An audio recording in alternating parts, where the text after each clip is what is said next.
Hola a todos, bienvenidos a la tercera edición del Foro de Creatividad Solidaria. Mi nombre es Pamela Márquez, soy la coordinadora y en el día de hoy nos va a estar ayudando Ariel. Si tienen cualquier inconveniente técnico pueden hablar con él.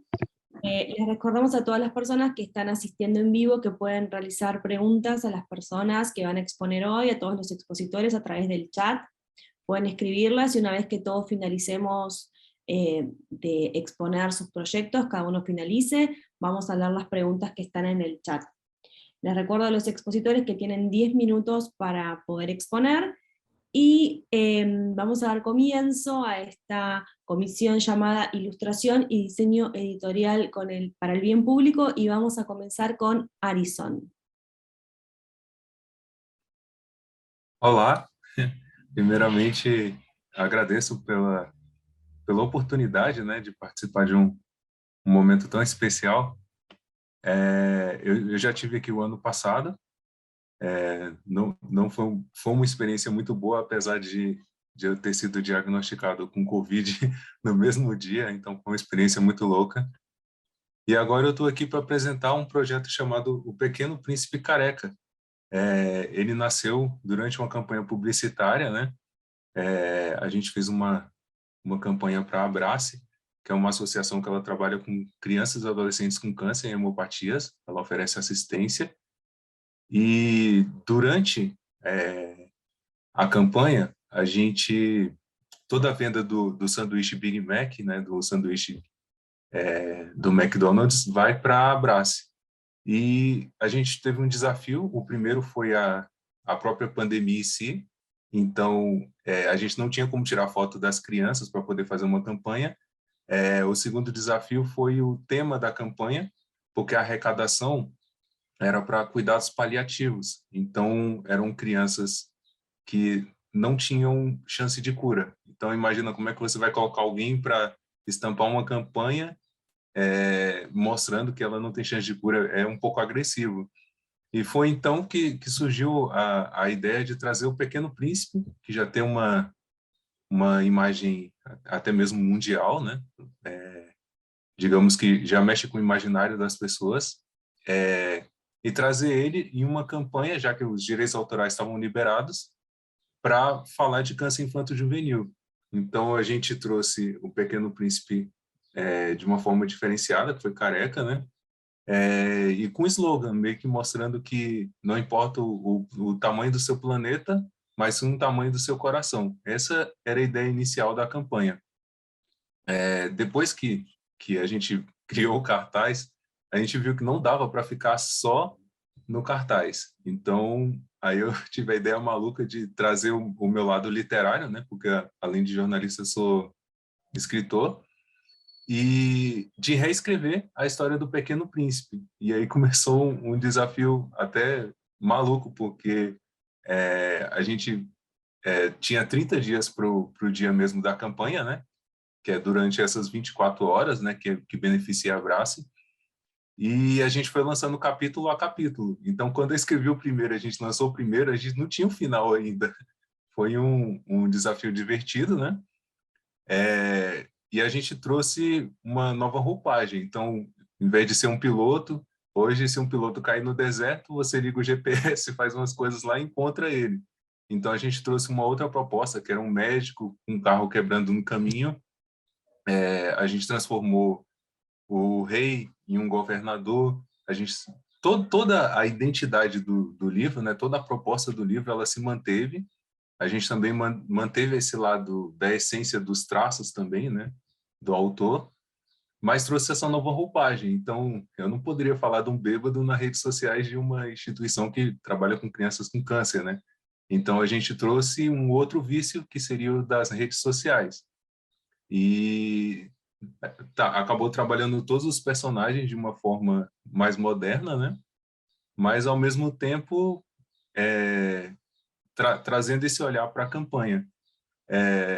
Eu não sei se eu vou estar dando spoiler, mas no final do livro, o Pequeno Príncipe ele morre, né? Então ainda teve um apelo muito maior até para a campanha, apesar de suavizar, né? Não ficar tão agressivo, mas todo o conceito que a gente trouxe durante a campanha acabou levando para esse lado, né, do programa William, que é de cuidados paliativos.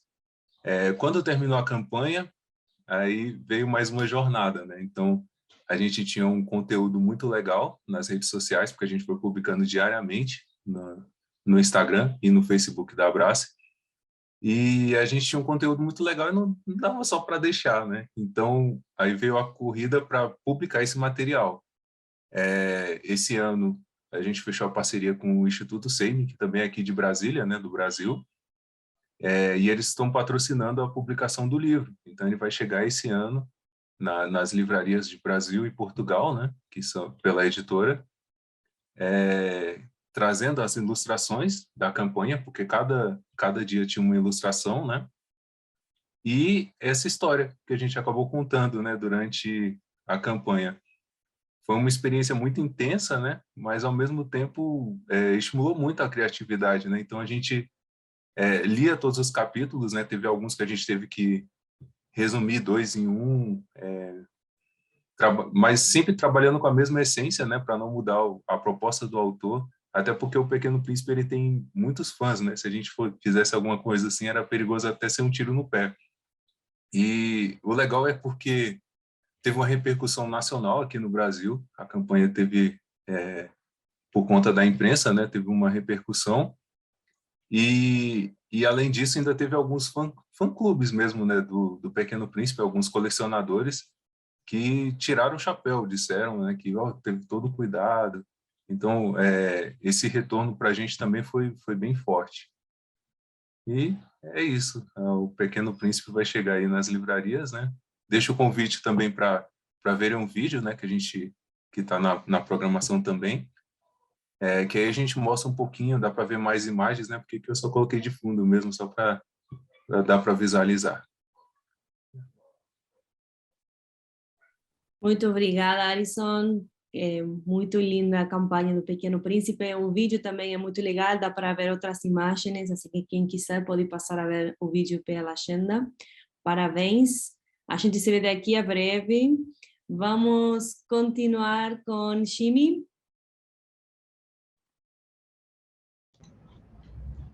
Buenos días a todos, mucho gusto. Mi nombre es Jimmy Custodio. Yo soy estudiante de la Universidad de San Carlos de Guatemala y les vengo a presentar el proyecto que nosotros realizamos.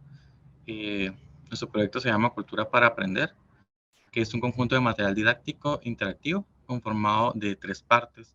La primera parte es un manual de 118 páginas, el cual está conformado por toda la información que se necesita para poder aprender este lenguaje y en el cual pudimos colocar, como nuestro concepto creativo lo indica, cultura, en cada una de las páginas estratégicas en donde los estudiantes pueden aprender un poquito más sobre la cultura, ya que el cachiquel, que este es el idioma que se aprende con este material, no es solamente un lenguaje, sino que también es una cultura que se debe aprender y que se ha estado perdiendo en los últimos años en Guatemala. Después de este manual, creamos un paquete de videos e-learning, los cuales sirven para reforzar el aprendizaje que estos estudiantes tienen por medio del manual interactivo y a los cuales pueden ingresar directamente en los links que se encuentran en este manual, ya que se crearon 2 versiones, una versión impresa para las personas que puedan y tengan el medio para poderlo imprimir, y una versión virtual para las personas que no tengan esta posibilidad y puedan utilizarlo directamente desde su computadora y enviar las tareas a su licenciado en el momento en el que él se las solicite.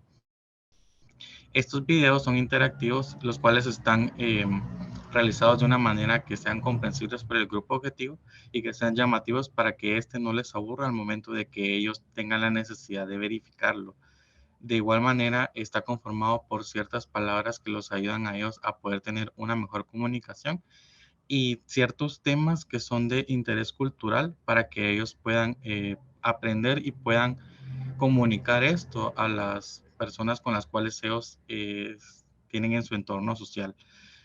Aparte de estos 2, también se creó un juego de mesa interactivo, el cual refuerza este concepto creativo que es la cultura, ya que la base está realizada por medio de la cultura de las ferias de Guatemala. Es un juego que se prestó a que fuera un juego de mesa, y este ayuda a que en el paquete de cartas que incluye este juego vayan 4 tipos de preguntas. Preguntas sobre el libro, preguntas sobre pronunciación, preguntas sobre escritura y preguntas sobre la cultura, para que estos tres, este paquete de 3 medios conformen todos y puedan justificar el tema de la cultura y puedan validar nuestro concepto creativo, y esto ya sea parte de los 3 medios.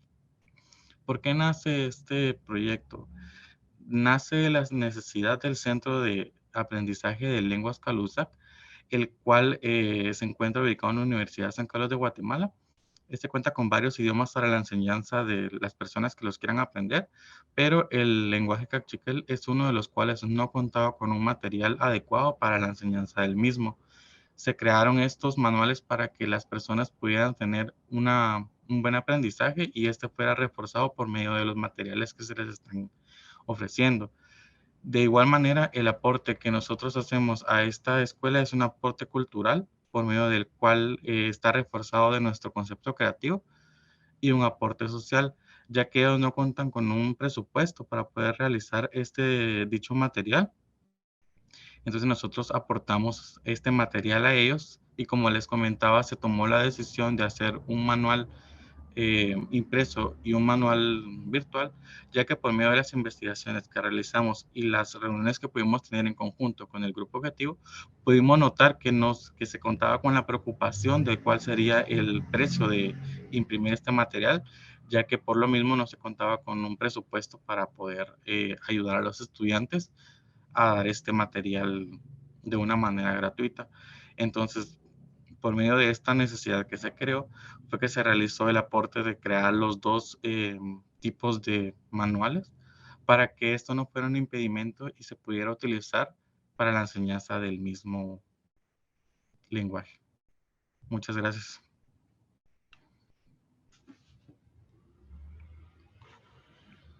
Muchas gracias, Jimmy. Compartí en el chat para que los que quieran puedan entrar a ver el trabajo que nos enviaste. Vamos a continuar con el próximo expositor.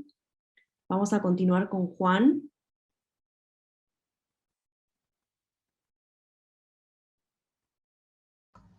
Hola, hola a todos. Bienvenido. Bueno, me llamo Juan de Sousa, soy ingeniero agrónomo, trabajo como investigador en el Instituto Nacional de Tecnología Agropecuaria, eso es en el INTA, en el Instituto de Recursos Biológicos. Prácticamente realizo todas mis actividades en el grupo de educación ambiental. Fuera de eso también tengo mi parte artista, soy artista naturalista, soy ilustrador, y fuera de esto, fuera de mi trabajo, también doy talleres de dibujo y pintura naturalista, y es donde empecé a meterme en el tema de cuadernos de campo. El Nature Journaling o cuadernos de campo o bitácoras de campo es algo que nace durante la época de las exploraciones en el siglo XV, donde viajaban dibujantes y artistas en las exploraciones para documentar los nuevos descubrimientos, ya sea de la naturaleza o relacionados con las viviendas o con las culturas nuevas que iban descubriendo. Bueno, ahí nacen los cuadernos de campo. Hoy en día lo que se busca es, una práctica de escribir y dibujar en la naturaleza. Esa es la base del Nature Journaling. Lograr un momento de distensión, de juego en la naturaleza, al aire libre, con un objetivo final que es lograr un cuaderno de campo con escrituras, con dibujos, en este caso, tanto el producto como todo el proceso, toda la práctica, la interacción con la naturaleza, ambos son importantes, son importantes en el proceso. La premisa básica es conectarse con la naturaleza. Ya Da Vinci decía que solo podemos amar lo que conocemos y solamente podemos solamente podemos proteger o cuidar lo que amamos. Bueno, la idea justamente en este caso es acercar a los chicos básicamente a la naturaleza para que la conozcan, básicamente su naturaleza cercana, la naturaleza que pueden encontrar en urbana, en sus ciudades, o en el caso de las infancias que viven en ciudades, o si no, en el campo, donde las infancias tienen una relación mucho más cercana a la naturaleza. Bueno, el cuaderno de campo lo que hace en síntesis es unificar naturaleza, arte y ciencia. Los objetivos básicos son, bueno, sensibilizar a las personas en cuanto a la verdadera relación que existe entre la naturaleza y las personas, incentivar la curiosidad, generar más actividades al aire libre con los chicos, si es posible en familia. Todas las actividades compartidas en estos casos siempre tienen un mayor impacto. Lograr una mirada menos antropocéntrica y como dije antes, acercarse a la naturaleza, tener una propuesta más de actividades para lograr acercarse al aire libre.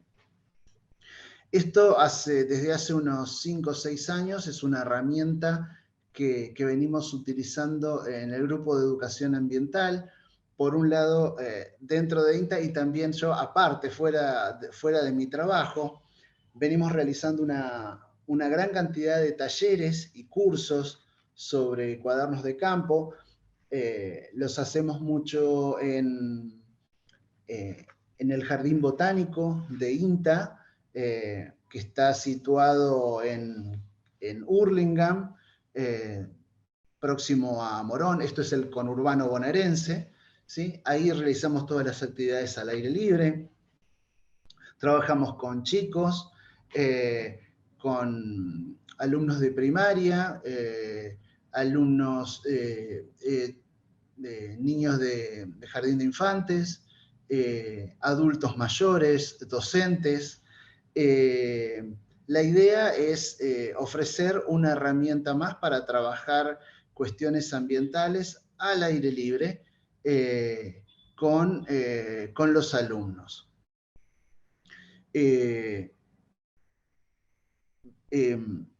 Dentro de INTA hemos realizado, como les contaba, talleres para chicos sobre arte y naturaleza.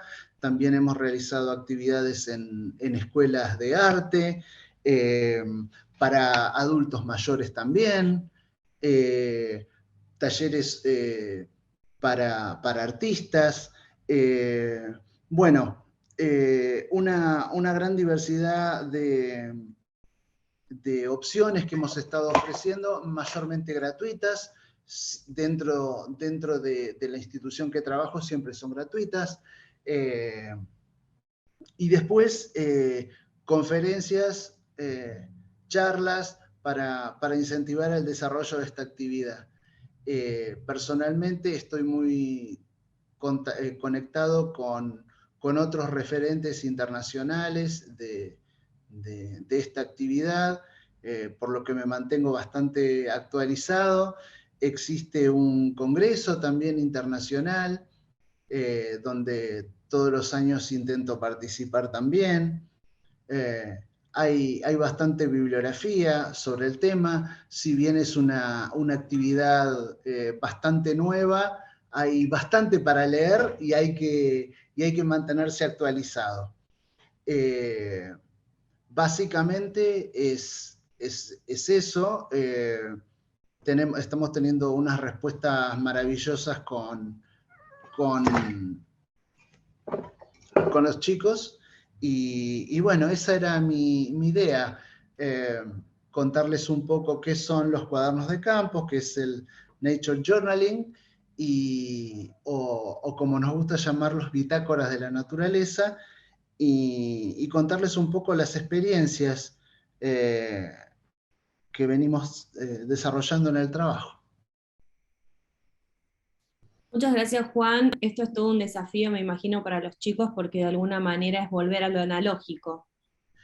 Sí, es sacarlos de la PlayStation, sacarlos de la habitación y que vuelvan a la naturaleza, ¿no? Y darles la oportunidad, de asignarles un valor particular a la naturaleza en base a sus vivencias, ¿no? Algo que quizá para otras generaciones estaba mucho más fuerte, o con una relación mucho más fácil de detectar. Te digo que en cuanto a las infancias es muy fácil tener una respuesta positiva con ellos, con los adultos mayores también, los docentes se enganchan mucho también, así que bueno, les propongo que lo intenten, que lo desarrollen también en familia. Es una actividad muy linda para hacer en familia, y bueno, hay mucho material en internet, aparte de libros, y bueno, también pueden acercarse a través de mis redes también conmigo, y con un montón de otros referentes internacionales que hay, que son todos excelentes. Buenísimo, te invitamos a que dejes tus redes sociales para que te puedan seguir. Acá ya hay preguntas que vamos a leer después en el debate. Dale, Muchas gracias dale. por participar. Gracias. Vamos a volver a Arison, que él tiene 2 propuestas, para que nos cuente la segunda propuesta.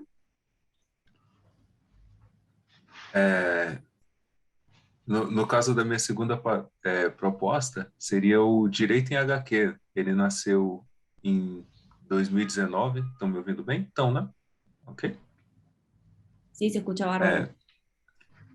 Nasceu a parceria em si, né? Eu conheço a advogada Nayane, né? Que é uma aqui de São Paulo. Eu moro em Brasília, então tem uma distância, né? São 2 cidades diferentes.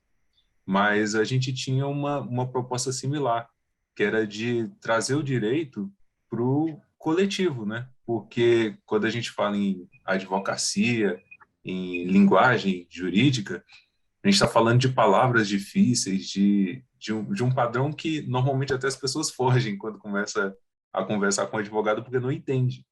E aí a gente queria trazer isso de uma forma mais natural, mais tranquila. E foi aí que nasceu o Direito em HQ. O Direito em HQ ele é um projeto totalmente digital, então a ideia é que as pessoas nas redes sociais, elas peguem o celular e elas tenham informação de uma forma divertida e leve. Então, vou até pegar aqui no celular só para mostrar, não sei se não vai dar para ver, mas eu tenho aqui, a gente começou com publicações simples, né? Então, são 10 imagens, né? Uma história em quadrinho completa, com início, meio e fim, mas todas elas trazendo alguma temática do direito, né? Eu tenho aqui impresso, porque a gente tem uma parceria com o Caderno Bom Exemplo, que é lá do Rio Grande do Sul. E aí, ó, só para dar para entender mais ou menos. Essa aqui é uma das histórias, por exemplo, que a gente publicou, que é sobre gentileza. Então, a gente faz um parâmetro, né, seria um cotidiano, uma pessoa dentro do ônibus, para falar um pouco sobre o que é realmente direito e o que é gentileza, né? Apesar de ter a lei dizendo que os assentos são preferenciais para idosos, acaba sendo uma ação de gentileza. Então, a gente traz esses direitos humanos nas histórias. Um exemplo, a gente traz um condomínio mostrando, para falar sobre o acordo que tem da ONU. Então, a gente fala de um condomínio para mostrar que o mundo, cada um tem suas diferenças, mas que todo mundo está no mesmo prédio ali e que a gente tem que conviver juntos, e é por isso que existem as regras. São conceitos, né? A gente traz a parte artística para falar de direito. Então, a página ainda não tem nem um ano, né, o perfil, mas a gente já tem uma repercussão bem legal. A gente começa a receber também sugestões, né? As pessoas, eu queria ver mais sobre, um exemplo, um assistente social falando que as empregadas, elas acabam perdendo alguns benefícios por causa de algumas coisas. Você poderiam trazer isso. Meio ambiente. E aí a gente vai ouvindo essas informações e vai transformando em histórias. Já foram 12 histórias ao ar, né, nas redes sociais. Quem quiser dar uma olhada, o perfil é esse mesmo, é direito em o H e o Q mesmo, as letras, né? E está sendo bem divertido, né? Produzir cada história. A gente traz frases também, tanto de grandes personalidades, né, da história, como também de pessoas contemporâneas, né? Então a gente traz o Cortella, que é um filósofo aqui brasileiro. A gente trouxe já poetas, né, atuais, para mostrar que o direito ele não é só do advogado, né? O direito é de todos nós. Todos nós temos que saber os nossos, até mesmo os deveres, né? Então a gente tem uma história, por exemplo, falando sobre o Estatuto da Criança e do Adolescente, tirando um pouco do peso, não protegendo, né? Mas colocando o dever na mão de quem é, porque a gente fala, o dever é do Estado, a criança está lá na rua, mas o dever é de todos nós, né? Então, através das histórias, a gente está passando um pouco dessa mensagem positiva. E deixo o convite para vocês conhecerem aí. Eu vou deixar o link aqui também no bate-papo.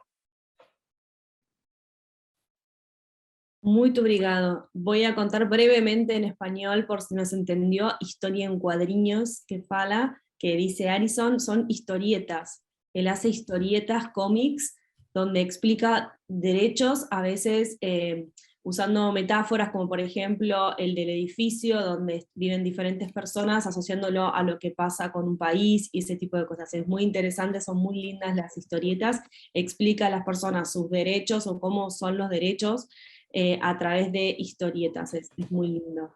Así que bueno, muchas gracias Arison, y ahora vamos a continuar con Leda. Hola a todos y todas, ¿cómo están? ¿Me escuchan bien? Escuchamos bárbaro, bienvenida. Gracias. Bueno, mi nombre es Leda Barrio Nuevo, soy diseñadora gráfica, egresada de la Universidad de Buenos Aires, donde soy docente actualmente y hace más de 15 años. Actualmente también soy la coordinadora de la carrera de diseño gráfico de la UBA. Como diseñadora gráfica en el trayecto de mis estudios y de mi profesión, me especialicé, entre otras cosas, en el diseño editorial. Desde hace 4 años trabajo junto con Diego García Díaz en la Fundación Visibilia en proyectos de diseño editorial accesible. Puedo enumerar algunos de los libros, a fin de la charla, si me queda un ratito, voy a mostrar algunos de los libros. La Fundación de Visibilia inició en 2014 con la finalidad de desarrollar la lectura fácil. La lectura fácil es una metodología que adapta textos literarios e informativos en forma accesible para personas con discapacidad intelectual u otro tipo de dificultades lectoras. Se hace mediante reglas gramaticales y lexicales, pero también reglas de diseño gráfico editorial. El diseño gráfico editorial accesible nos llevó a un nuevo vínculo con el destinatario, nos obliga a diseñar para otros con características especiales, y nuestro trabajo tiene sí o sí que ser funcional, tiene que ayudar a la lectura o no tiene sentido de ser. pero además de enfocarnos en la legibilidad y la lecturabilidad cuando hacemos diseño gráfico para lectura fácil, trabajamos a la par con personas con discapacidad intelectual. A ellos los llamamos los validadores.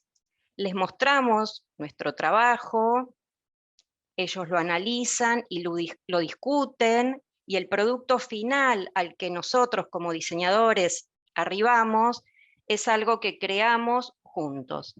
Un producto cultural, intelectual, realizado junto a personas con discapacidad intelectual, y finalmente útil a que otras personas con dificultades lectoras puedan llegar a la lectura y al conocimiento. A través de la experiencia en producción de materiales accesibles y el trabajo de validación con usuarios, se revisaron y actualizaron normas sobre diagramación, tipografía, ilustraciones y viñetas, pictogramas, todo tipo de situaciones gráficas que acompañan los libros, que en breve le voy a mostrar alguno. Los libros de nuestra editorial, adaptados a lectura fácil y con diseño gráfico editorial accesible, están a disposición de personas con dificultades lectoras, son donados a bibliotecas públicas, las 29 bibliotecas públicas de la ciudad y otras, y a instituciones que los necesiten. Y las versiones digitales de los libros son gratuitas y de libre uso. Hemos recibido agradecimientos de todas las provincias del país, de personas que han utilizado los libros como forma de acceso a la lectura.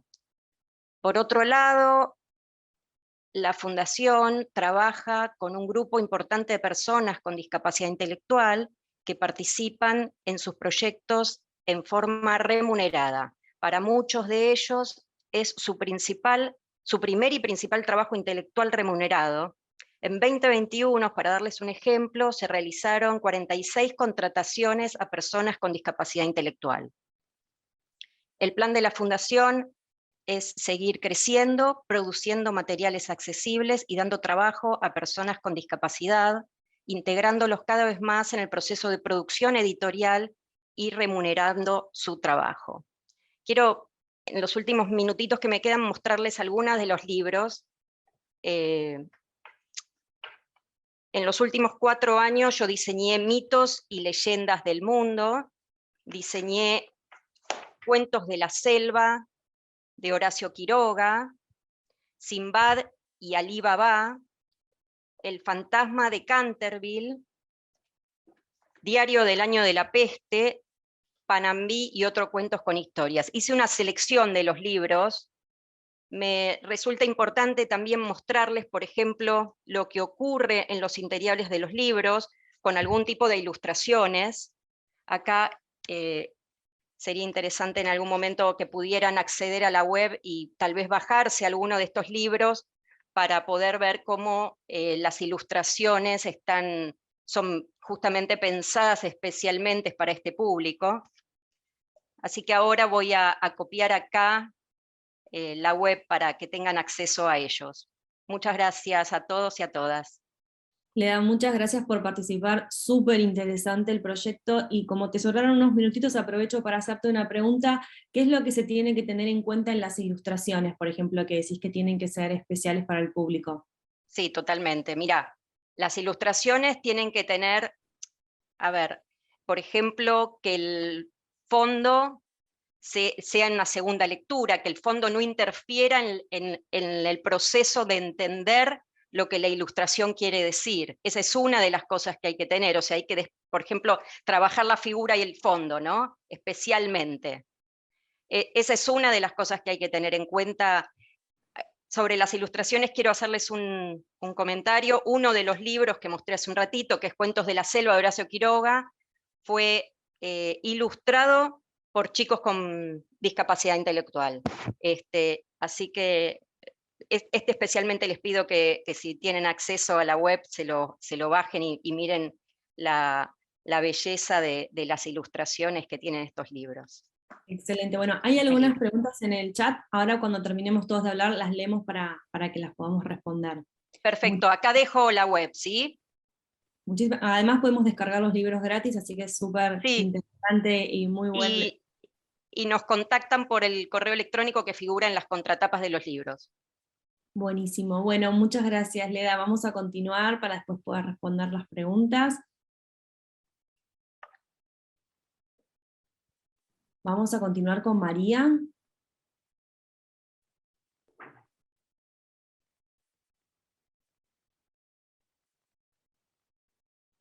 Hola, María.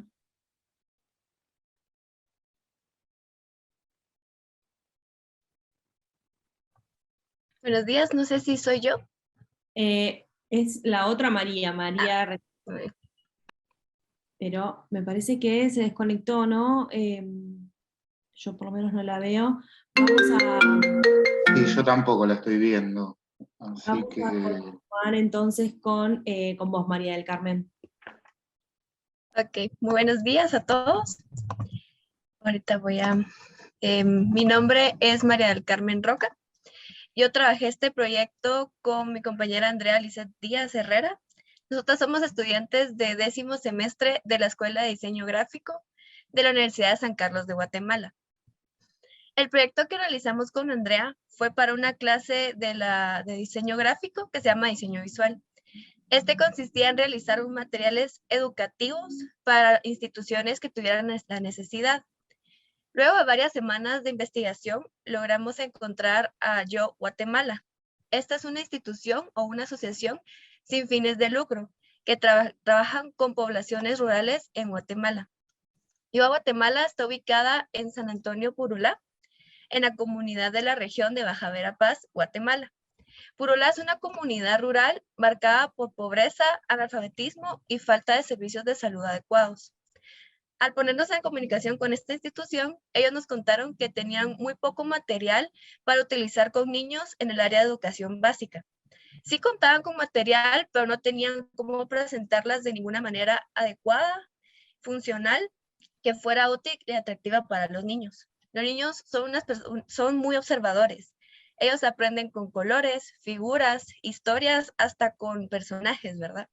Entonces, con Andrea nos enfocamos en estos factores para hacer el diseño de 3 materiales educativos. Nuestro proyecto estuvo enfocado en el curso de valores para los niños de 2º grado primaria, que aproximadamente son de 9 a 10 años. Este proyecto se dividió en 3 fases. El manual educativo, un recurso pedagógico y un juego pedagógico. ¿Qué es un manual educativo? Son aquellas producciones elaboradas concretamente para ser incorporadas a una propuesta de enseñanza. Su estructuración atiende a modelos pedagógicos particulares y las condiciones y tiempo de aprendizaje del grupo de estudiantes, puesto su propósito fundamental es favorecer el aprendizaje a partir de ellos. Estos manuales les sirven a las personas que están impartiendo cursos o enseñando a los niños, ¿verdad? Las personas encargadas de la institución nos brindaron información y actividades las cuales ellos ya pasaban con anterioridad a los niños. Y basándonos en este material, diagramamos desde cero un manual educativo. Lo ilustramos y lo diseñamos de una manera atractiva para que a los niños les interesara recibir esta clase y realizaran los ejercicios que incluían para su aprendizaje. El manual educativo se dividió en 4 unidades, las cuales estaban compuestos de preguntas, tenían actividades como sopa de letras, lecturas, preguntas sobre esas lecturas, habían actividades físicas e ilustraciones para que los niños pudieran colorear, siempre con el objetivo de que los niños aprendieran sobre los valores específicos de cada unidad. Luego, segunda fase, pasamos a recurso pedagógico, los cuales son materiales que benefician el aprendizaje de cualquier niño. Son dispositivos, elementos diseñados y fabricados con especiales características para hacer más sencillo el proceso de enseñanza. Andrea y yo nos basamos en el manual educativo previo. Investigamos cómo podríamos realizar estos recursos para reforzar que los niños siguieran aprendiendo y lo dividimos en 2. El primero fue un libro de cuentos, el cual cada historia hablaría sobre un diferente valor. La institución nos brindó los cuentos adecuados ya que estos fueron escritos por la licenciada Alicia Díaz Martínez, la cual trabaja en esta institución. Diseñamos, diagramamos e ilustramos el libro por completo, el cual tiene un título de Cuentos para aprender a crecer. Este libro contiene 5 cuentos ilustrados. El segundo recurso fue un libro de actividades, el cual se combinó diferentes actividades pedagógicas, como crucigramas, sopa de letras, encuentra las diferencias, laberintos. Cada actividad está enfocado en diferente valor para reforzarlos y contenían un personaje en especial para que los niños pudieran identificar cada valor con un personaje. Este libro tiene un título de Aventuras con los valores y contiene aproximadamente 18 actividades diferentes. Y de último, basado en el manual que se hizo antes y en estos recursos, se hizo un juego pedagógico. Para crear un juego educativo para niños es muy importante lograr estimular el conocimiento adquirido por ellos. Los niños de 9 a 10 años les encantan los desafíos, sentir una motivación de que van a ganar algo, un premio, y así se pueden esforzar para ganar el juego o realizar correctamente. Y de manera inconsciente vuelven a repasar lo aprendido. Andrea y yo creamos un juego de aventuras de piratas, al cual lo llamamos Las Aventuras hacia el Tesoro. Creamos personajes buenos y un villano, que es el pirata que tiene el tesoro. El juego básicamente es por turnos. Se trata de responder correctamente los desafíos, los cuales son preguntas sobre los valores vistos en el curso, que aproximadamente son de 16 a 18. Y cada vez que el niño conteste correctamente el desafío, gana una de las 6 piezas del mapa, el cual lo guiará al tesoro escondido. El niño que gana es el que junta las 6 piezas del mapa y gana el tesoro. Como mencioné al principio, Purulá es un área de Guatemala donde el analfabetismo y la pobreza es bastante alta. Y muchas de estas organizaciones necesitan mucho apoyo, el cual reciben poco, ¿verdad? Y nosotros queríamos realizar un aporte significativo al aprendizaje de estos niños, los cuales son el futuro de Guatemala. El aprendizaje de un niño comienza desde temprana edad y es importante brindarles el conocimiento adecuado para que crezcan y logren ser personas de bien. Los valores forman parte del ser humano desde que somos pequeños y ejercen un poder muy fuerte sobre quién va a llegar a ser en su vida. Por eso debemos enseñarles con orgullo de dónde vienen, hacia dónde van y cómo comportarse. Entonces, eso fue nuestro proyecto realizado aquí en Guatemala para los niños de segundo grado. Muchísimas gracias, María del Carmen. Ahí compartí en el chat el link, estoy compartiendo el link de los PDFs que tienen imágenes, así pueden verlos, aunque sea brevemente, mientras hacen la exposición. Vamos a continuar ahora con María, que pudo volver, que tuvo un problemita técnico. Sí, esperemos que ya se haya resuelto. Esperemos, te escuchamos, María. Bueno, buenos días. Mi nombre es María Paulina Restrepo y en esta presentación les voy a hablar del rol de los procesos editoriales comunitarios en la construcción de memoria, a partir de un libro de público infantil que hice que se llama El Gato Mambrú, que creé con la participación de personas excombatientes en el conflicto armado colombiano. Rápidamente, quiero empezar hablando de qué es la memoria. La memoria es una marca que hacemos para que lo que vivimos, creemos y pensamos no muera con nosotros, según las palabras de Regis Debray. Es una construcción que nos permite pasar informaciones a las generaciones que vienen. Y hay muchas formas de construir memoria. La historia del arte, la literatura, la arquitectura o el cine. Son todas maneras en las que manifestamos lo que somos, nuestras experiencias de vida, el conocimiento que hemos adquirido, de manera que los humanos del futuro puedan seguir construyendo conocimiento sobre lo que nosotros ya hemos construido y sabemos.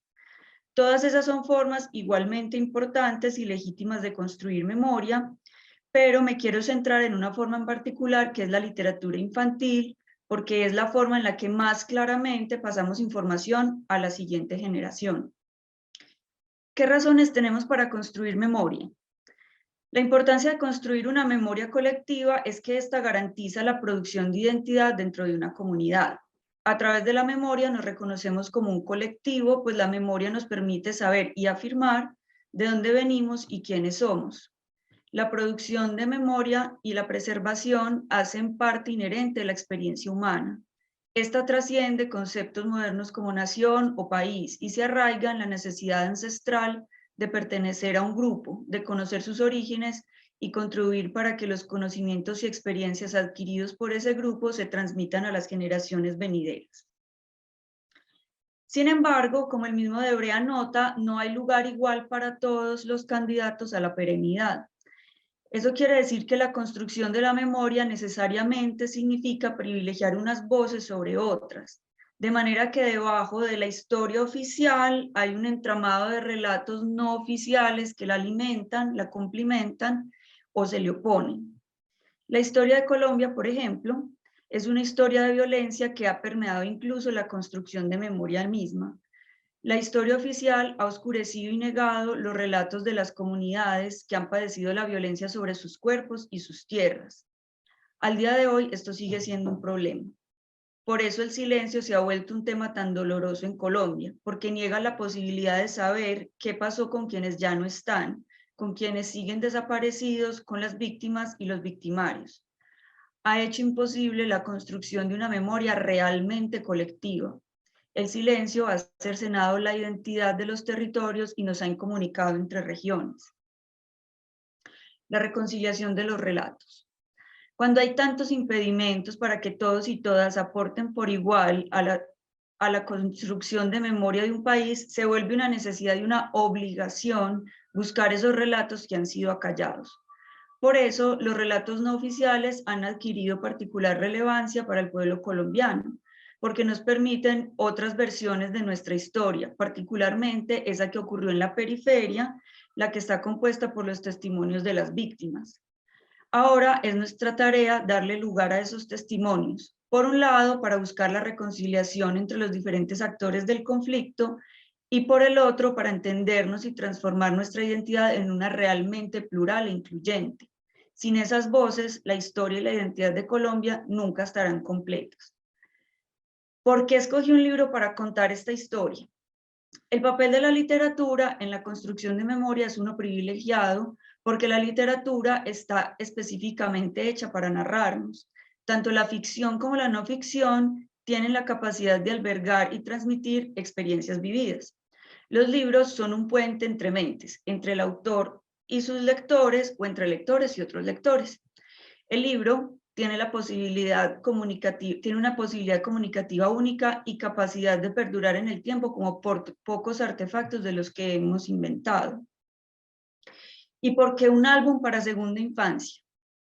El libro ilustrado es aún más efectivo que los otros libros, pues permite conjugar imagen y texto para que tanto los niños como los adultos entiendan no solamente las historias de estas personas, sino también las emociones que experimentaron. Además, el álbum para segunda infancia tiene una enorme ventaja, pues necesita un adulto que lea en voz alta, de manera que podemos llegar a dos públicos, los padres, madres o guías y los niños y niñas. El álbum genera un diálogo intergeneracional. En proyectos editoriales participativos.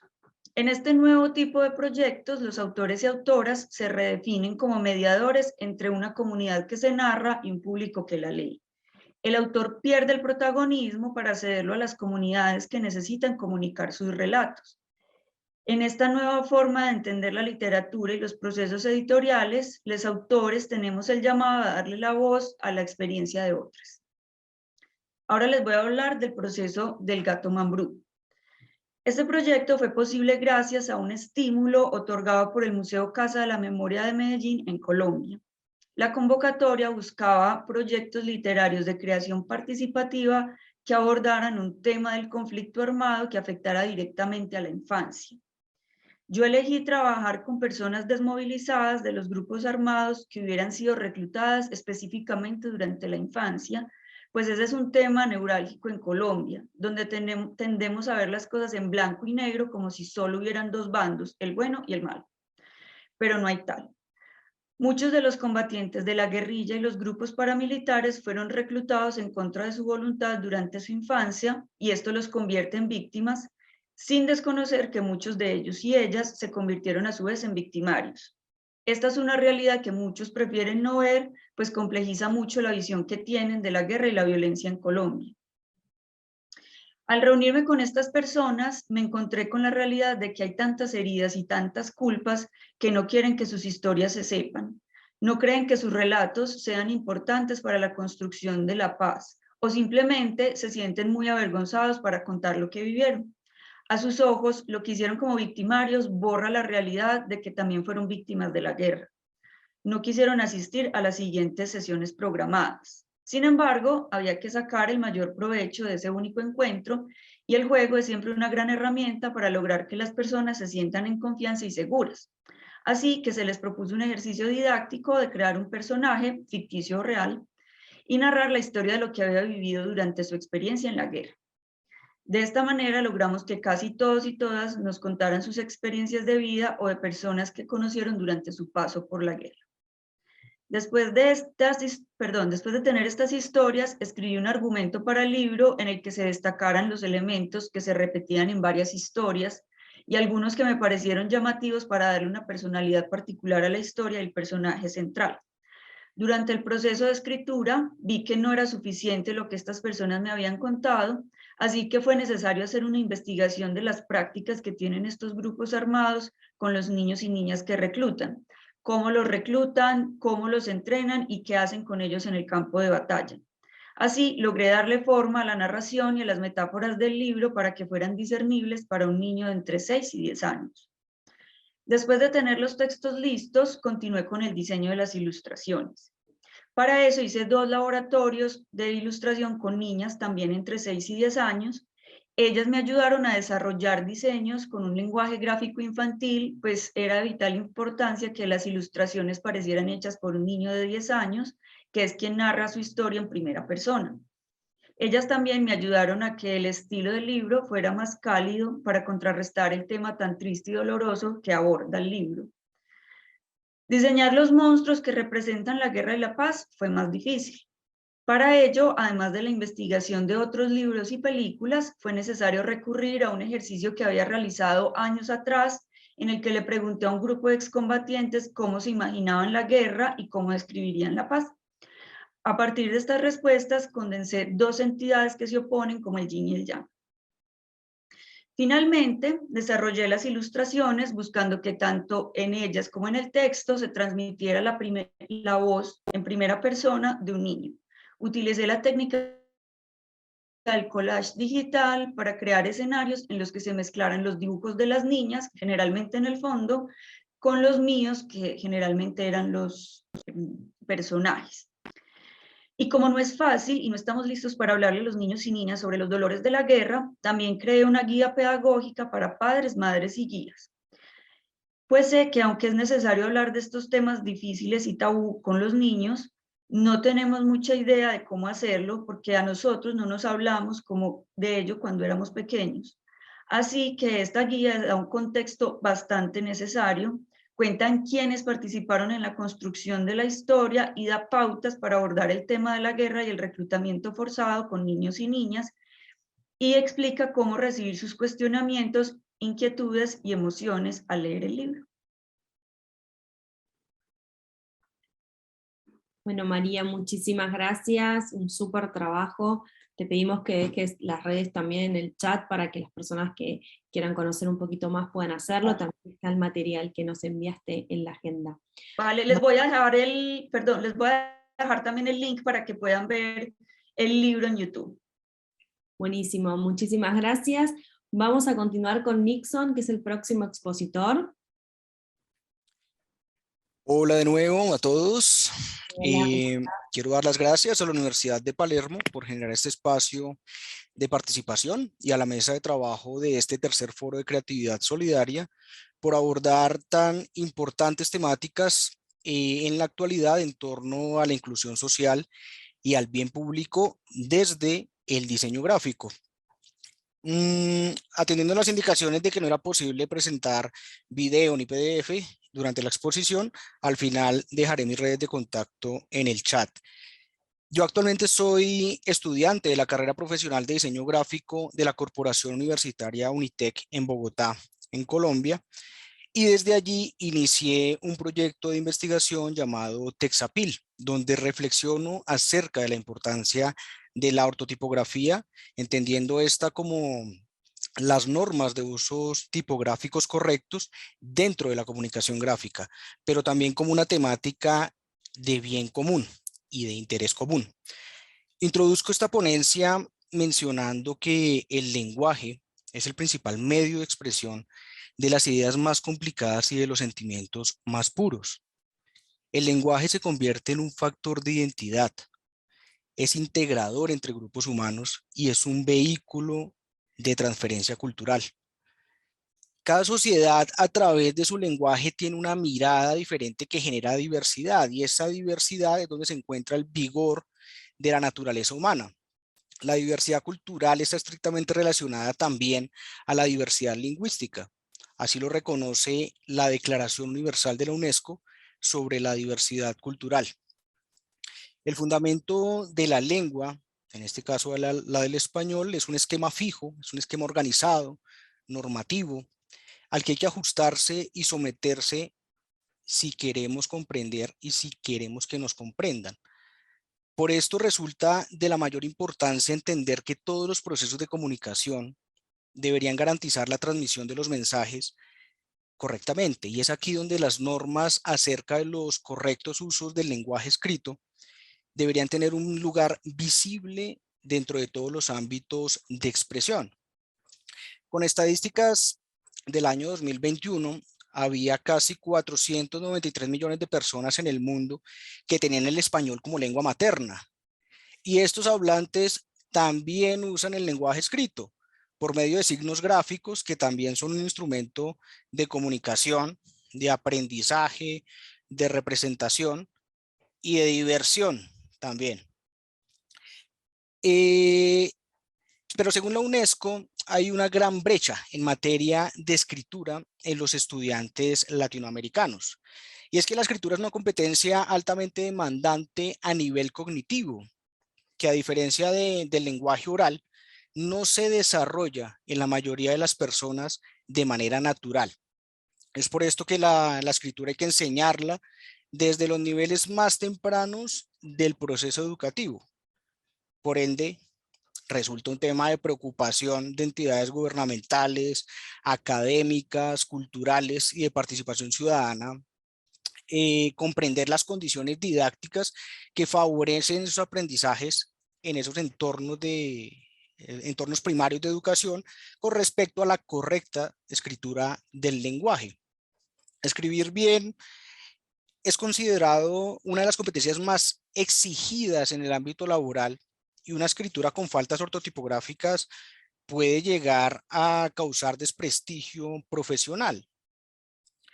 Entonces, la ortotipografía es considerada como un vehículo que hace posible que tanto el que escribe y el que descifra lo escrito se entiendan mutuamente. A partir de los avances tecnológicos se ha llegado a modificar las formas de comunicación tradicional. Los usuarios que escriben frecuentemente en las redes sociales han llegado a crear un nuevo lenguaje. Se podría denominar un lenguaje virtual que no sigue las reglas ortotipográficas. Esto afecta negativamente nuestro lenguaje, porque estas normas que se desaprenden rompen factores de identidad, de integración y de transferencia cultural. Pero son también esos avances tecnológicos los que nos van a brindar unos nuevos canales, unos medios digitales de difusión que servirán como estrategia para la transmisión de información. Entonces, pregunto, ¿por qué no aprovechar los medios digitales de difusión para acercar la audiencia global a toda esta información acerca de los correctos usos del lenguaje escrito? Desde el diseño gráfico, debe haber una apropiación del lenguaje como un vehículo de transferencia cultural que facilite la integración social por medio de los procesos de comunicación que se dan en la cotidianidad y en los cuales nosotros como diseñadores intervenimos. Nosotros no podemos desligarnos del lenguaje escrito, ya que es inherente a nuestro perfil profesional y tenemos la responsabilidad de hacer buen uso de nuestros conocimientos para aportar activa y positivamente a la sociedad y a la cultura. Entonces pregunto, ¿por qué no aprovechar el diseño gráfico para combinar esos preceptos de comunicación visual y escrita y difundir a la audiencia global por medio de un material audiovisual las normas y los usos correctos ortotipográficos para que también puedan usarlas y puedan ser garantes de la comunicación eficaz? En búsqueda de la solución, se creó el proyecto investigativo Texapil que mencioné al inicio, desde donde se plantea un laboratorio pedagógico para acercar al público el amplio ecosistema digital todo el conocimiento relacionado con la ortotipografía a través de unas cápsulas de audio y video en redes sociales. El principal objetivo de este proyecto se enfoca en la integración real de los públicos en torno al lenguaje, a la comunicación y a la transferencia cultural. Aquí me estoy planteando un reto y es lograr que ese material educativo y funcional sea de utilidad dentro del contexto social actual y logre permear el hábitat comunicativo de las redes sociales, donde se evidencia una excesiva informalidad de la manera de escribir por medio de la mensajería instantánea y donde desde hace un tiempo largo hay una poderosa influencia de otros idiomas que distraen y confunden al usuario a la hora de escribir bien en el idioma español. Entonces, Texapil da visibilidad y abre espacio desde la academia para dar a conocer y facilitar la comprensión de las normas del lenguaje escrito como aporte a una sociedad que cada vez tiene más canales de comunicación, pero menos eficacia en la transmisión de los mensajes. Este proyecto de obra creación que se dio a conocer este mismo año ha contado con la participación del talentoso diseñador Juan Felipe Castaño, estudiante también de diseño gráfico de la misma corporación, y del docente Camilo Cornejo, quien nos acompaña hoy y a quien agradezco la participación en este encuentro. Abrió el espacio dentro de sus clases para mostrar a sus estudiantes las cápsulas donde ellos interactuaban con este material audiovisual. Se evidenció un impacto positivo dentro de la comunidad académica porque esta audiencia ayudó a replicar el impacto positivo cuando se volvieron multiplicadores de la información a partir de la lúdica, al interactuar, al observar, al escuchar atentamente lo que se explica en las cápsulas. A partir de esta primera interacción, el material audiovisual posterior se fue creando según los requerimientos de la misma audiencia, dando lugar a una comunidad, a un espacio académico y a un canal de comunicación eficaz en torno a las temáticas. En el perfil creado para Texapil en la red social Instagram, se evidenció que la audiencia solicitaba más información respecto a los usos ortotipográficos, lo cual es motivante y muestra que hay un desconocimiento, pero también una curiosidad por aprender. En mi experiencia con este proyecto me he dado cuenta que las cápsulas que en un principio se crearon para estudiantes de diseño gráfico ahora tienen un enfoque más global que busca impactar a una audiencia general ayudando a difundir información importante acerca del lenguaje, que como hablantes de esta lengua debemos conocer, deberíamos comprender. La lengua es el principal vehículo para mantener vivo el patrimonio cultural. Así que estas cápsulas son generadas y entregadas intentando llegar a la mayor cantidad de consumidores de contenido digital, a todos los que somos hijos adoptivos de la tecnología, para que logremos construir buenos mensajes, mensajes bien estructurados en todos los entornos digitales. Agradezco su atención y cedo el micrófono nuevamente a Pamela. Muchísimas gracias, Nixon. Acá una compañera estuvo compartiendo los links, así que ahí tienen más información. Vamos a continuar con Michelle. Gracias, buenos días. ¿Sí se me escucha bien? Sí, se escucha muy bien. Okay. Muy buenos días. Antes de presentarme quisiera abrir el tema dando un poco de contexto. Imagino que todos en esta reunión tenemos un mínimo grado de estudios y hemos pasado por salones de clase, colegio, escuela y demás. Así que quiero comenzar con por qué hemos escuchado toda la vida que la escuela o colegio es nuestro segundo hogar. Como yo lo entiendo, más que un lugar donde te enseñan sobre matemáticas, ciencias, culturas y demás, uno como que le encuentra cierto sentimiento de familiaridad. Por ejemplo, al hacer su primer grupo de amigos, ya que es el primer lugar donde salimos de nuestra burbuja y socializamos con gente que no conocemos.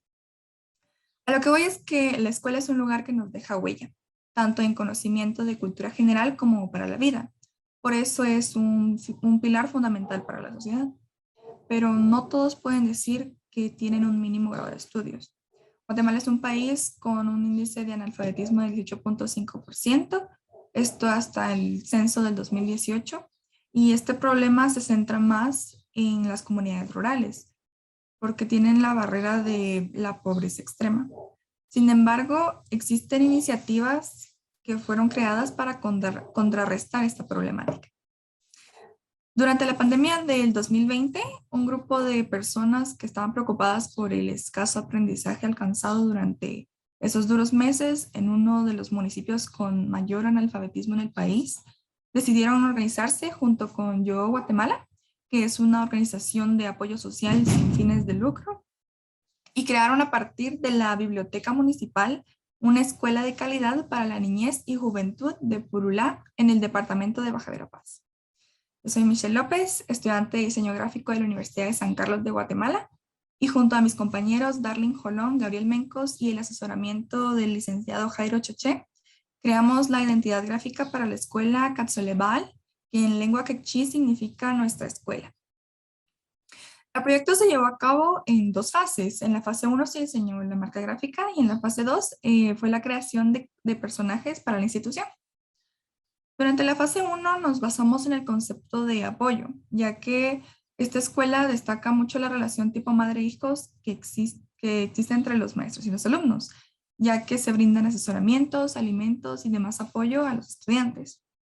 Cabe mencionar que muchos de los niños no viven su niñez, ya que debido a la pobreza se ven obligados a trabajar con sus padres desde muy pequeños y dejan de lado el estudio y una sana relación familiar. Así que Katsolebal funciona también como un descanso de toda esa vida que no debería tener un niño. Y pues a partir de este concepto, apoyo, se creó un isotipo. Y este mismo se ilustró con la abstracción de una mano y la niñez y la juventud se representaron con un quetzal, haciendo referencia a las reservas naturales que albergan esta especie en Baja Verapaz. Y en la segunda fase, primeramente, se desarrolló un perfil psicológico para cada uno de los personajes y mi compañera Darlene Jolón fue la encargada de imaginar y concretar sus diseños finales. Finalmente, los diseños finales fueron dos niños originarios del municipio, Valeria y Antonio, y su mascota Cole, que siempre acompañarán a los niños en los materiales didácticos que se impartan en clase. Finalmente, se desarrolló el manual de marca, el cual funciona como guía para el uso correcto de la imagen creada para la escuela. Este incluye paleta de color, tipografías, patrones, texturas y ejemplos de cómo aplicar el logo y los personajes en los diferentes contextos y materiales. Esto para que los niños puedan aprender de una forma más amena, teniendo como ejemplo los personajes creados. ¿Y por qué es importante que la escuela tenga una identidad gráfica? ¿Qué le aporta? ¿Esto no acaso lo usaban solo las marcas grandes con fines competitivos o por querer resaltar en el mercado? Y pues no, también existe un lado humano que contribuye a la sociedad. En las reuniones que tuvimos con la gente de Yo Guatemala, se nota el amor y la dedicación que tienen en este proyecto, tanto por parte de sus fundadores como de los niños y los padres de familia que siempre están apoyando en las actividades de la escuela. Tener una identidad gráfica hace más tangible ese sentido de pertenencia que poseen estas personas. Hace que se enorgullezcan aún más de su escuela y motive a más niños a estudiar o bien a los padres a apoyar la educación, a tomarla más en serio, ya que al ser una comunidad en la que es preferible aprender el trabajo de campo o aspirar solo a casarse en el caso de las niñas, es muy importante hacer ver que existe otro camino para tener un mejor futuro. Con una identidad definida también se da a conocer qué es Katsoleval, su esencia, sus valores, su profesionalidad, lo que representa y lo mucho que significa para la población de Purulá. Puede ser desde un escape de la dura vida cotidiana hasta una herramienta para salir adelante. Y nosotros nos sentimos muy orgullosos de formar parte de este proyecto que está ayudando a muchos niños y jóvenes a salir adelante y tener una vida mejor en un futuro. Muchas gracias. Muchas gracias, Michelle. Vamos a continuar con Pablo. Michelle compartía ahí el PDF que nos enviaste, que está en la agenda, para que lo puedan ver. Muchas gracias. Pablo, cuando quieras puedes comenzar. Gracias. Hola, buenos días. Bueno, primero quisiera agradecer a la banda de la Facultad de Diseño y Comunicación, a la Universidad de Palermo por este espacio y reconocerles la iniciativa que resulta en este tercer foro virtual de creatividad solidaria. Para aprovechar mejor el tiempo y no irme tanto por las ramas, voy a leer mi presentación. Mi mamá y mi papá me pusieron dos nombres que hasta ahora sigo usando, Pablo y José. Mis apellidos son Moctezuma de parte de mi padre y Méndez de parte de mi madre. Nací en la Ciudad de México y ahora vivo en Mérida, Yucatán, una ciudad que está sobre un suelo rocoso y poroso dependiente del agua subterránea. No me gusta definirme por mis títulos o logros académicos, pero para motivos prácticos les comparto que disfruto tanto dibujar que no solo lo hago para expresar lo que pasa dentro de mí, sino que también puedo intercambiarlo por billetes, por algunos billetes. Además de contar historias a través de dibujos, diseño espacios que se convierten en lugares habitables.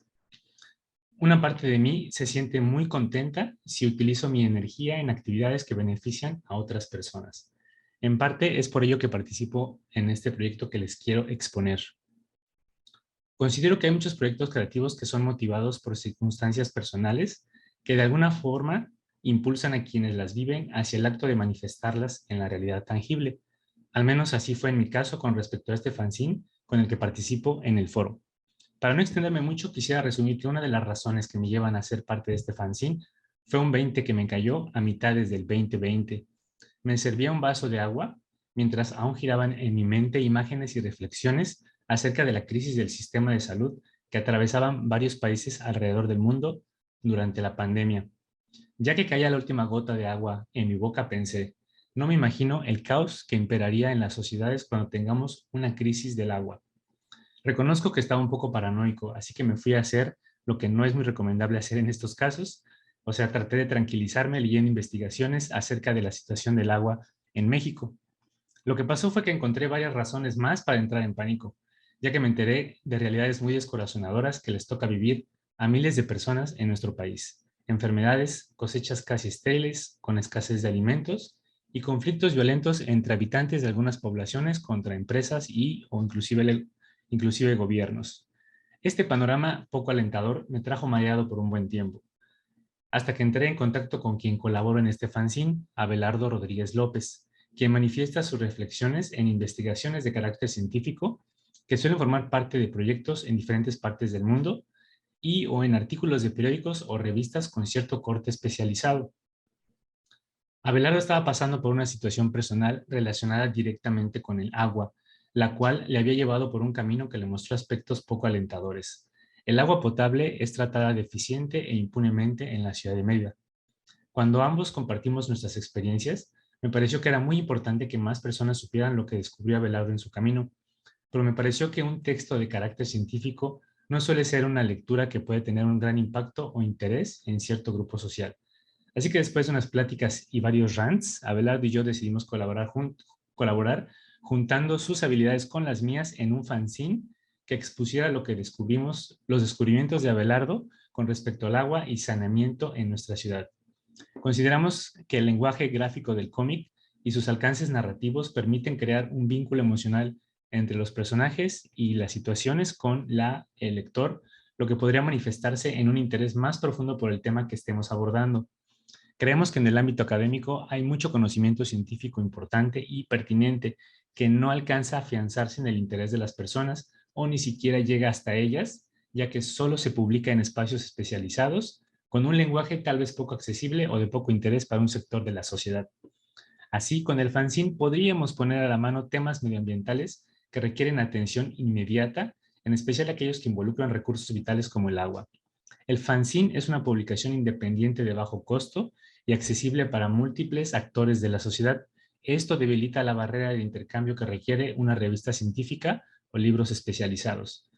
En unos cuantos días después de nuestra reunión, Abelardo ya tenía un guión y con ello empecé a trabajar en el arte conceptual.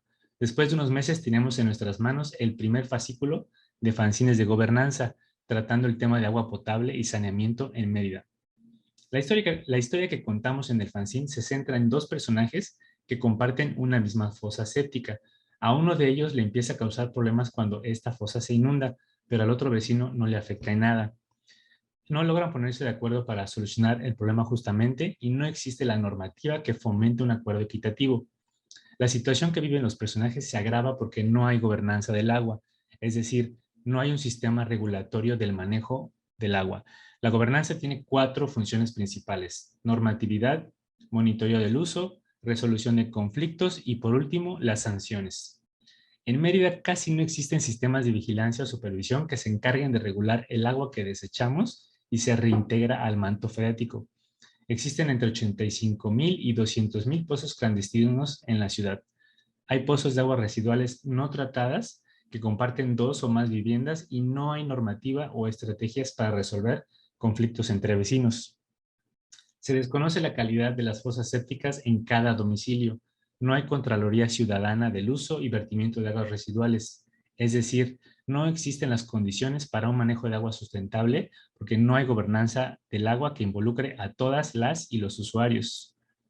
Todo esto me pareció interesante y a la vez aterrador. Es una realidad dura y el reconocimiento de su existencia nos llevó a Abelardo y a mí a querer llevar más allá el proyecto del fanzine. Pasó durante el proceso creativo, donde tuvimos varias reuniones en las que compartimos reflexiones acerca del proyecto en sí y de otros tantos temas. En algún momento pensamos, una vez que tengamos listo el fanzine, ¿qué hacemos después? Concluimos que era importante entablar un diálogo con personas interesadas en esto, así que organizamos la presentación del fanzine en centros culturales locales, donde invitamos a personas de diferentes disciplinas. El objetivo de esto es escuchar de diferentes voces sus experiencias, reflexiones y propuestas que pudieran orientarnos hacia la dirección de cómo podríamos solucionar este problema y también cómo podríamos seguir con los fanzines. Pues no quisiéramos que solo se quedara en una dinámica de producción de contenido interesante. Sabemos que no tenemos la solución a los problemas del agua potable y saneamiento que hay en la ciudad.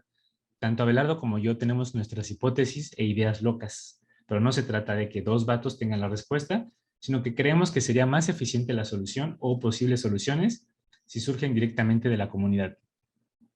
La historia que presentamos en el fanzine termina con el personaje Lore, una ingeniera hidráulica, quien rompe la 4ª pared y le pregunta a la audiencia: ¿qué usos del agua hay en tu colonia que podrían reflejar la falta de gobernanza y qué podría hacerse para solucionarlos?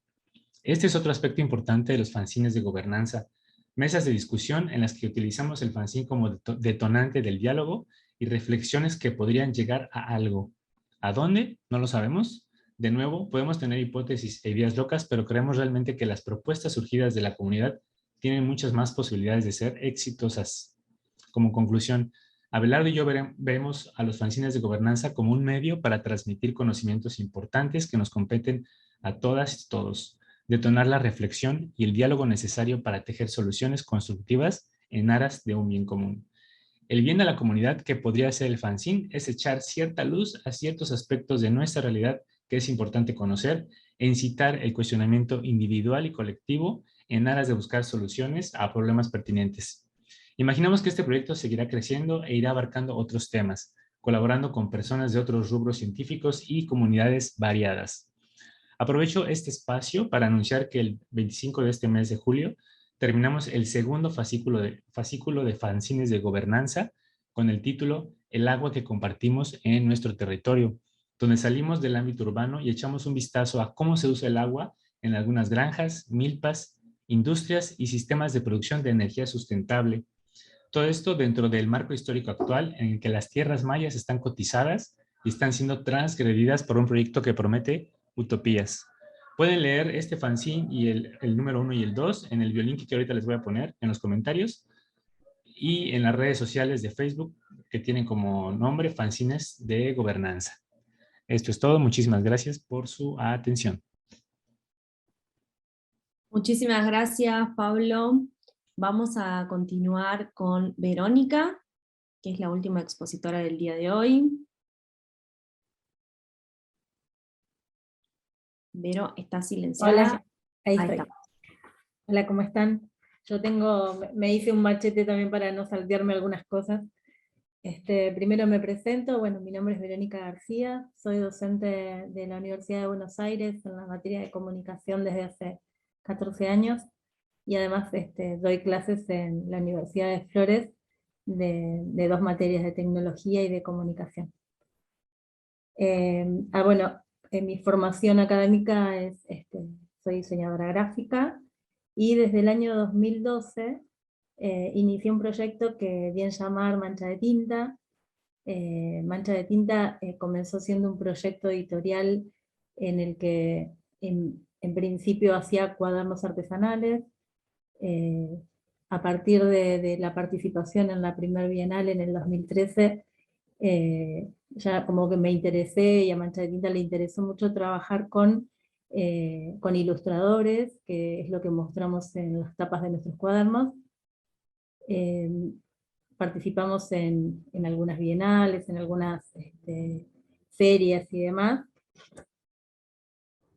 pero en realidad como que entendemos que el diferencial surgió cuando dentro de nuestros artistas hicimos una selección de la obra Autorretrato de Galotor, y además de participar en ferias de diseño, en ferias de arte, de hacer estos cuadernos artesanales, encontramos que había una puerta grande que se nos abría, y era la de artistas que no necesariamente tengan que ser diseñadores e ilustradores, sino que también podían ser artistas de otras áreas.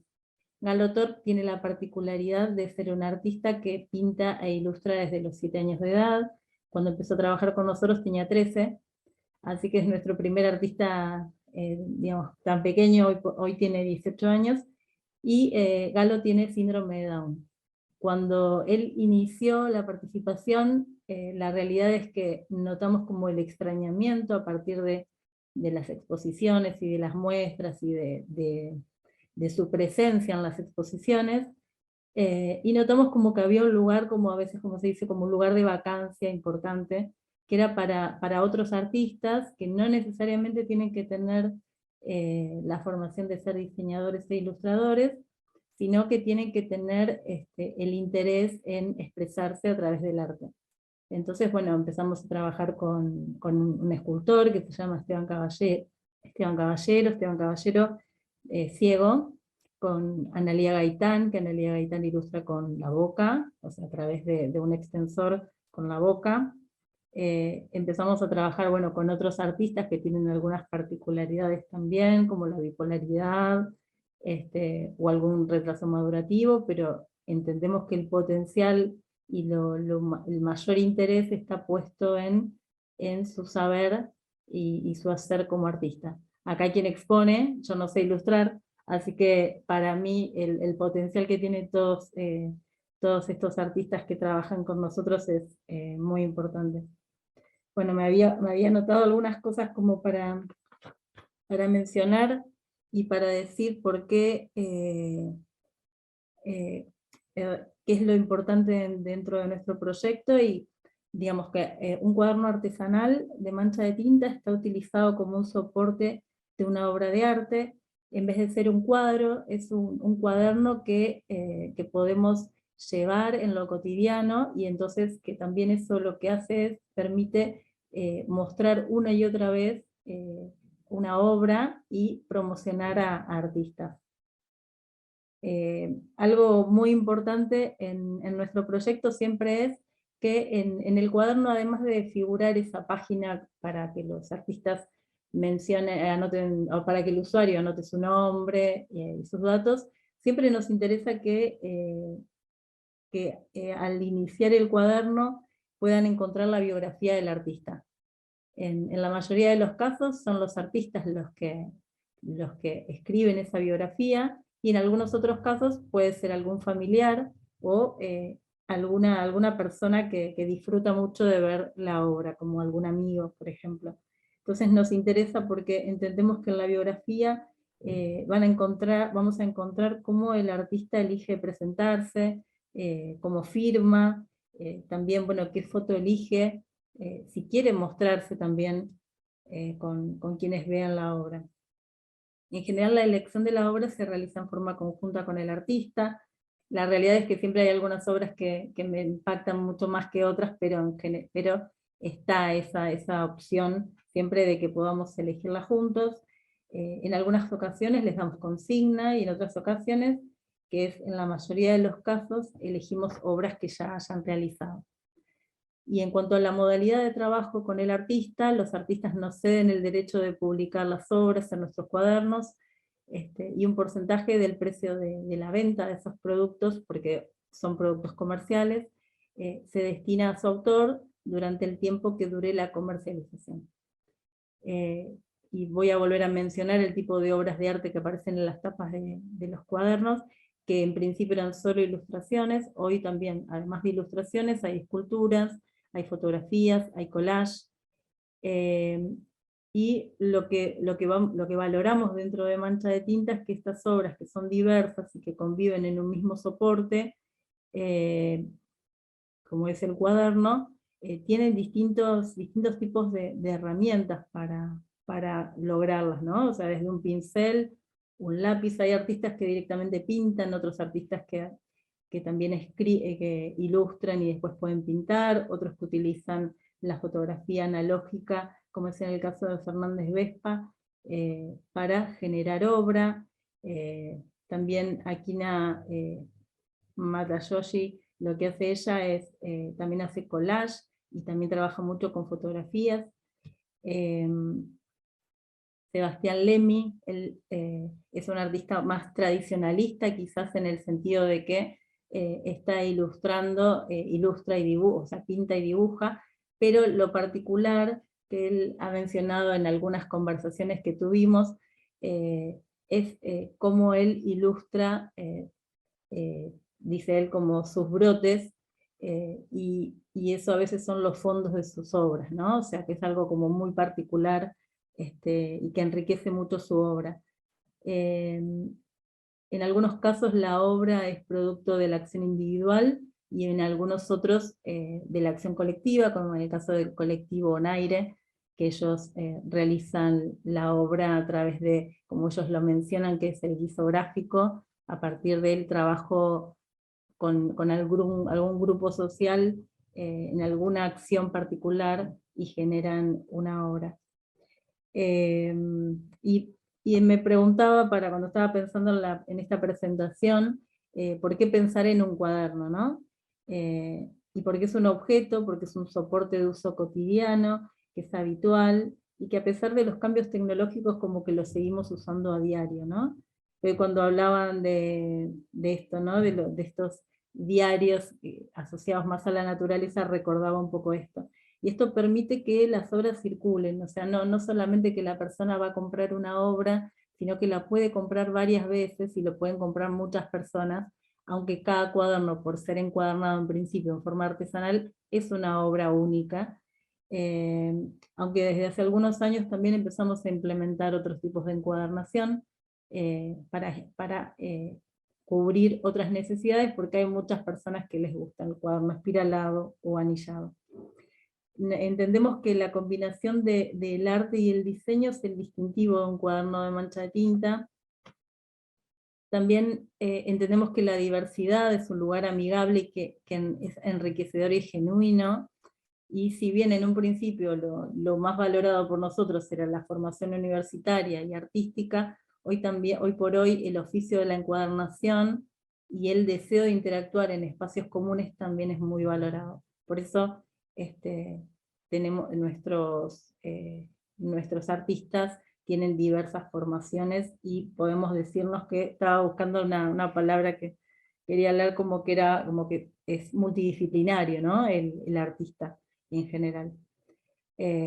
Mancha de Tinta decimos que se interesa por algo, por hacer algo con y con las personas con discapacidad, que tienen talentos y habilidades relacionadas con el arte, el diseño, pero también con la fotografía y la escultura, con la escritura y la ilustración, con la encuadernación y con la comunicación, ¿no? Porque también en realidad el cuaderno termina resultando casi como una excusa para hablar de discapacidad.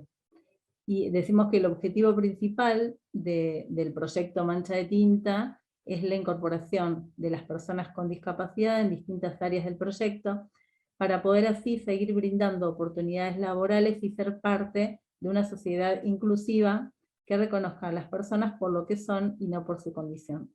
Y el objetivo a futuro, además de trabajar con artistas, y que ahora a partir de los próximos meses se incorpora Tayel, también que es escritor, él escribe poemas. También nos interesaría mucho que alguna persona con discapacidad que esté interesada en aprender el oficio de la encuadernación también se incorpore al equipo, para que no sea requisito necesario ser artista, sino poder ingresar desde otras áreas también. Y ahora, para cerrar, quería mencionar que no lo repetí tantas veces esta vez el concepto de discapacidad, pero que entendemos que el concepto de discapacidad, como lo dice la Convención Internacional de las Personas con Discapacidad, que la discapacidad no está en cada una de estas personas, sino está en las barreras sociales, ¿no?, que se ponen a veces a las personas. Por eso nos gusta tanto abrir esta puerta y trabajar en forma conjunta. Muchas gracias. Verónica, muchísimas gracias por participar, por contar tu proyecto. Te invitamos a que dejes las redes sociales, y también si alguien conoce a alguna persona con discapacidad que se pueda sumar al proyecto, pueden entrar en contacto con ella. Ariel, hubo mucho movimiento en el chat, hay preguntas para los expositores. A ver, quería ver ahí si ya las tenías como para empezar a leer. Bien, tengo 3 para Juan, así que Juan, ya puedes abrir micrófono. Acá estoy. Una es, ¿el resultado de cada bitácora se digitaliza para la divulgación? Claro, eso lo contesté en el chat, pero lo amplío ahora que viene bien. Mirá, la idea de los cuadernos de campo es crear un espacio personal, un espacio propio, donde uno pueda expresarse sin ningún tipo de límite, como crear una obra maestra o crear el gran dibujo, el gran poema. Entonces, estas cosas son personales y no se digitalizan. Siempre se les pide autorización, se les pide permiso. Yo lo hago siempre, tanto a niños como a adultos, a personas mayores, pero lo que suelo hacer es consultar y en todo caso sacar algunas fotos de algunos diarios que me interesan particularmente por algo y que uso después en talleres u otros cursos que doy. Uno en internet puede encontrar toneladas de imágenes de diarios de campo de todo el mundo, pero básicamente hay que recordar que es un espacio personal y que cada persona tiene la libertad o no de mostrarlo o no. Claro, eso me responde la pregunta de dónde lo podemos encontrar, que no lo podemos encontrar, salvo casos personales. Exacto, pero te digo, si buscas en internet, tanto en inglés, a veces saltan, es más fácil encontrar en Google, cuando uno busca en inglés, pueden buscarlo como Nature Journaling o con cuadernos de campo, bitácoras de campo, van a encontrar toneladas de imágenes, toneladas, sí. Y la última de Gino, vos habías mencionado un congreso en tu presentación. Sí. Si nos podés contar de ese congreso, cómo llegar a ese congreso, dónde lo encontramos.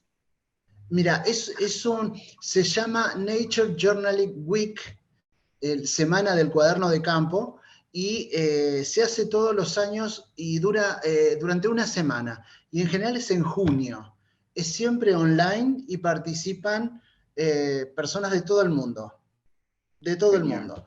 Y sí, y participa gente muy piola, muy grosa, gente que son referentes en Estados Unidos, en Latinoamérica, en Europa, en Australia, lugares donde hay mucho desarrollo de este tema. Se los recomiendo porque están llenos de charlas, talleres, conferencias, todo gratuito, online, y la única limitante es que siempre es en inglés, ¿no?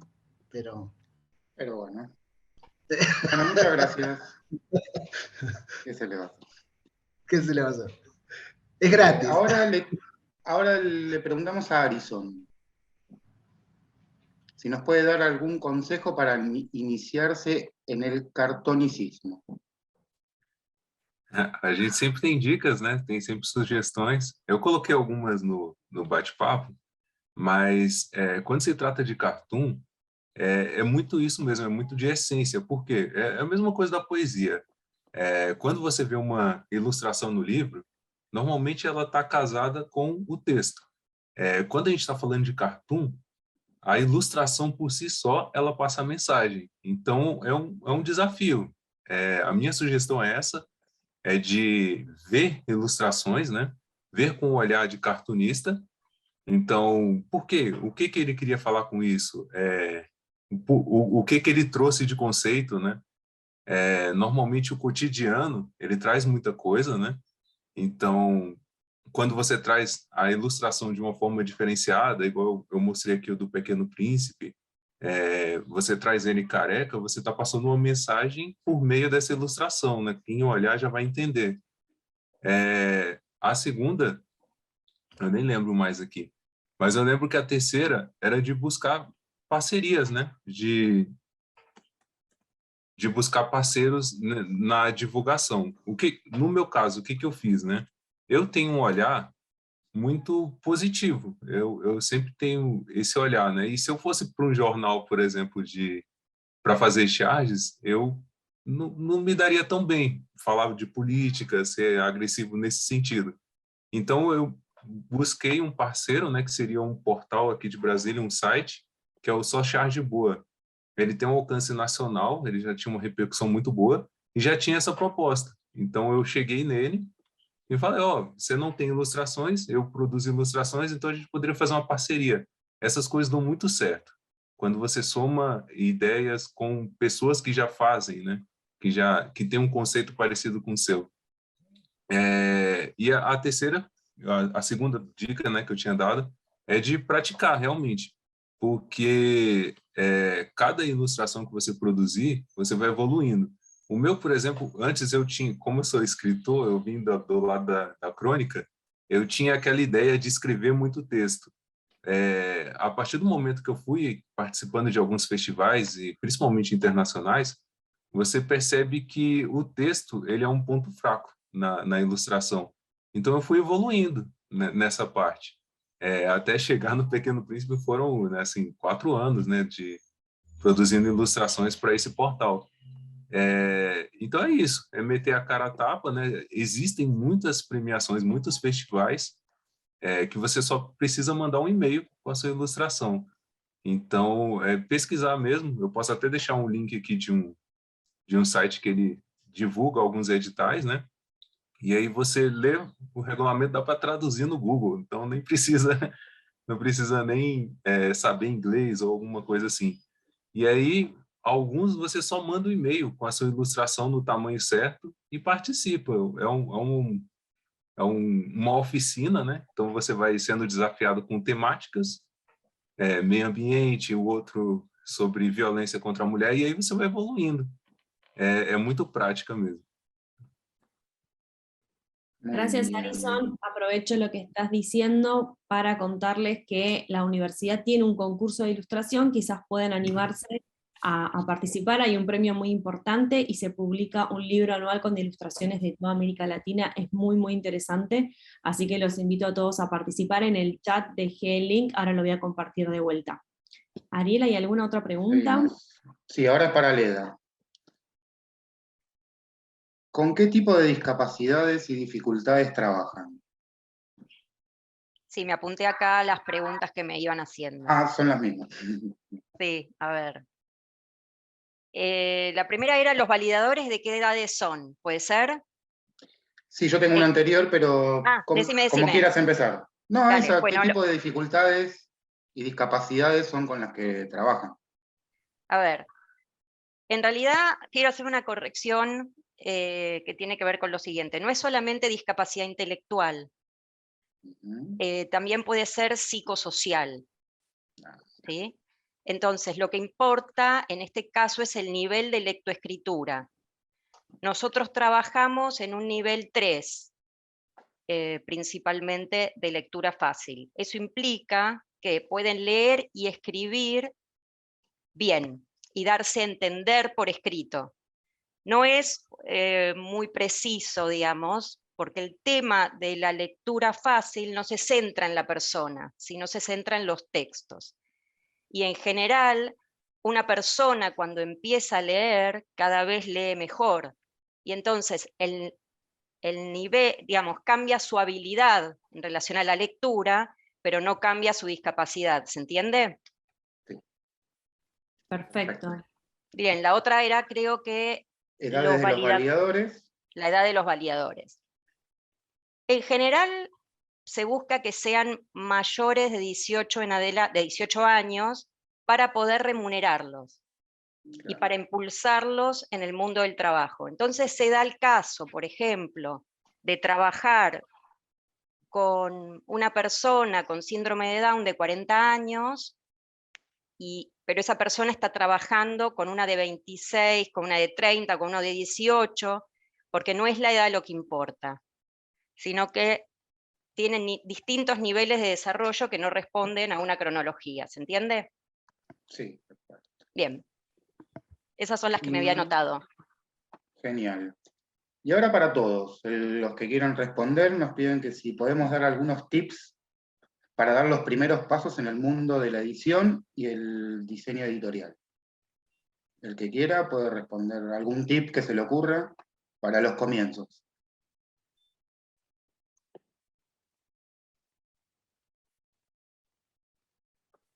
Bueno, pues a mí se me ocurre decir que, pues que lo hagan. Realmente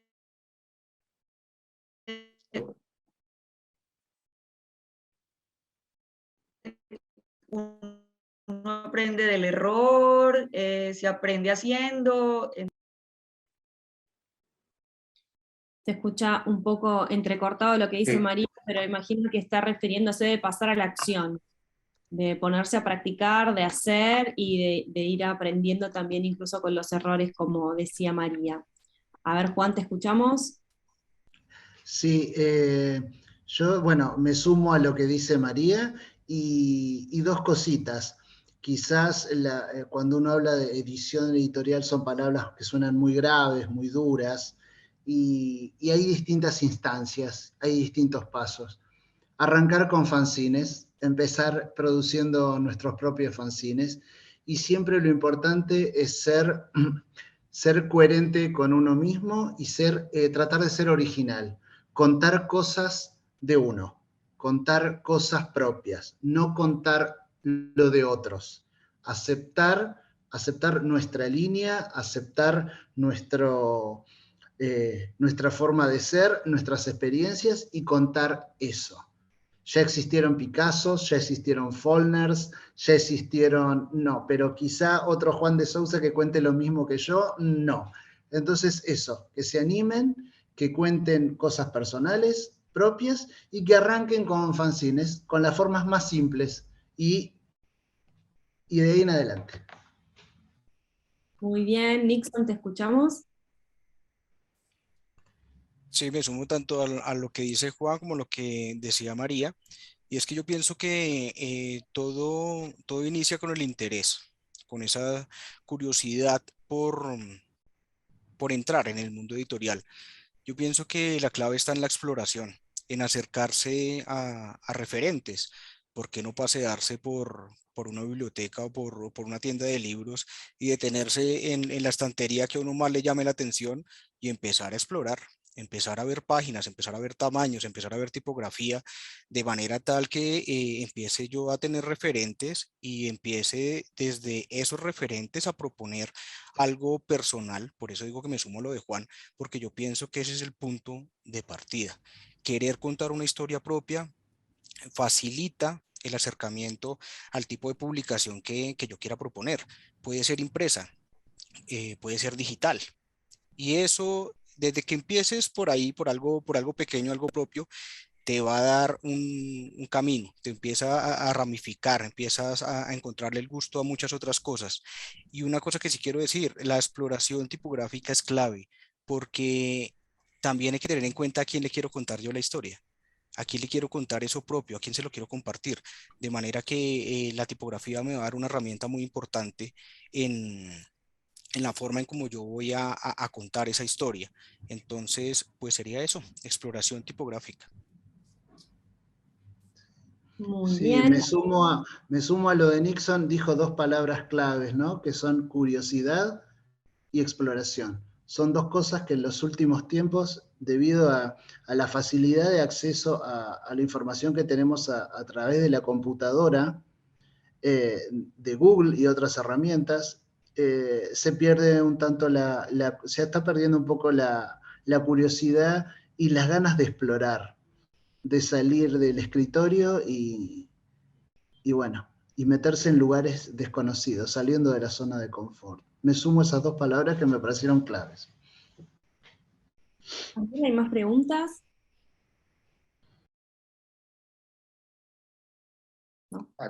No, no tenemos más preguntas. Bueno, Muchos muy bien. links ahí en el chat. Les quiero decir que aprovechen a copiarse todos los links, porque una vez que se van de acá, desaparecen. Muy bien, quiero invitar, creo que todos los expositores tienen las cámaras prendidas, si no es así los invito a que las prendan, que voy a sacar una foto de todas las personas que participaron hoy, se las voy a mandar por correo, voy a poner en copia a todos para que sigan conectados. La verdad es que son muchísimas las formas de generar impacto positivo a través del diseño gráfico y el diseño editorial, cada uno encuentra su manera, espero que la comisión les haya servido a ustedes para inspirarse quizás de otras personas, para conocer los trabajos de los compañeros, y también para que inspiren a todas las personas que nos están escuchando, y que también nos van a escuchar a partir del 8 de septiembre, cuando se comparta esta comisión en YouTube. Así que bueno, voy a sacar foto.